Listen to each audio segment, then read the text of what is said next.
Dans cette guerre de l'ombre, quel intérêt la France aurait-elle eu à ménager les forces qu'elle était censée combattre?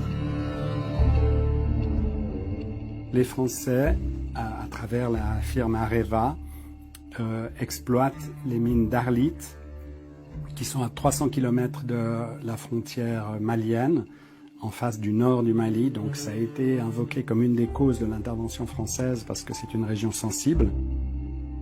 Et en même temps, au sud d'Arlit, il y a d'énormes gisements inexploités d'uranium. Et du point de vue de la France, il y a la volonté de garder la main sur les ressources d'uranium qu'elle n'exploite pas pour le moment ou dont elle retarde l'exploitation, mais pour empêcher d'autres d'avoir accès à ces ressources.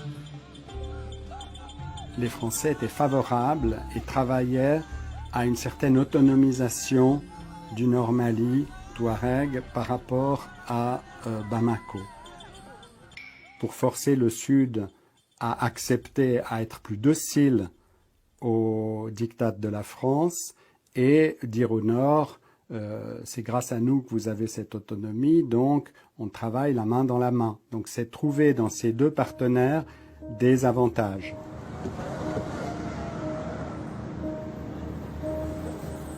Dans cette partie d'échecs, la France n'est pas seule. Et c'est bien loin du Sahara que se décide le futur économique de la région. Des représentants des groupes pétroliers, des experts du capital risque et des responsables africains en charge de l'énergie se retrouvent à Londres, capitale financière de l'Europe, pour discuter de contrats et rêver de gros profits.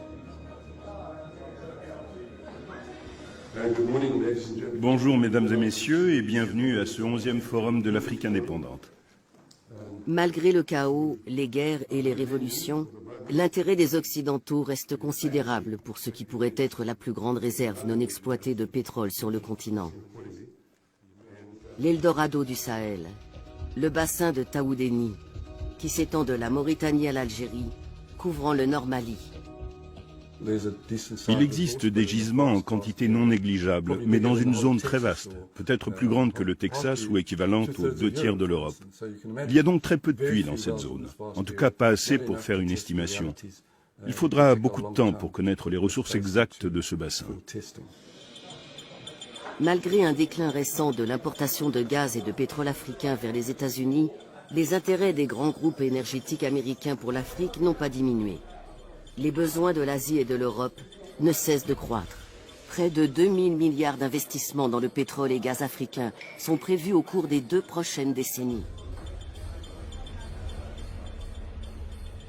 On sait tous qu'on va vers une raréfaction des ressources pétrolières et que ces derniers grands bassins pétroliers d'Afrique vont avoir une importance croissante au fil des années et qu'il est très important de se prépositionner pour l'exploitation de ces ressources.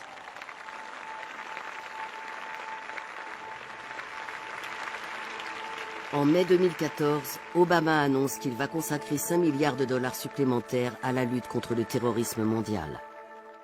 But as we move to a train and advise mission in Afghanistan, our reduced presence there allows us to more effectively address emerging threats in the Middle East and North Africa.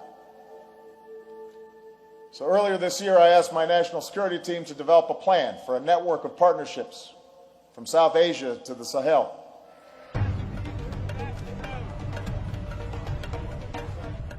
« 130 ans après la conférence de Berlin, un nouveau partage du continent africain s'effectue pour garantir l'approvisionnement en pétrole, en minéraux stratégiques, en terres arables et même en eau sous les sables du désert. C'est pour cela que la véritable histoire de l'intervention de l'OTAN en Libye reste à écrire. Mais elle découle de cette affaire non, mais pas du tout, parce que la France à elle seule ne pouvait pas mener cette intervention. Les Britanniques aussi y ont été associés. Il fallait qu'il y ait les États-Unis qui ont été associés, l'ensemble des pays de l'OTAN, même la Norvège y a été associée, le Qatar y a été associé, les Émirats Arabes Unis y ont été associés, l'Arabie Saoudite y a été associée. Mais vous avez été au cœur du système libyen, vous avez été au cœur de l'État libyen. Oui, mais je vais vous dire pourquoi. Je vais vous dire pourquoi. Je pense que Kadhafi a signé son arrêt de mort lorsqu'il a décidé de créer une monnaie commune à l'Union africaine, car je vous rappelle que la Libye fait partie de l'Union africaine, que le siège de cette banque, de la banque qui devait émettre cette monnaie, avait déjà été fixé au Cameroun.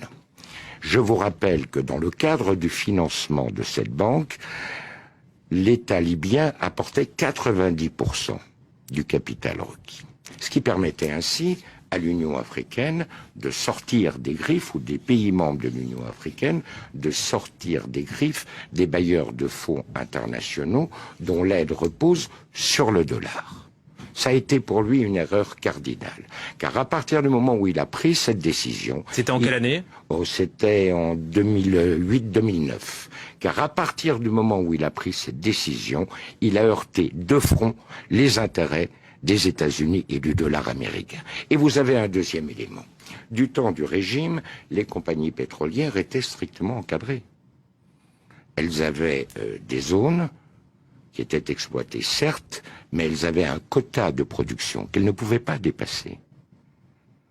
Il y avait des conditions financières extrêmement sévères. Prenez l'exemple de Total. Total devait reverser à l'État libyen plus de 85% du résultat de l'exploitation des zones pétrolières. À partir du moment où le régime tombait, eh bien, chaque compagnie a fait ce qu'elle a bien voulu faire.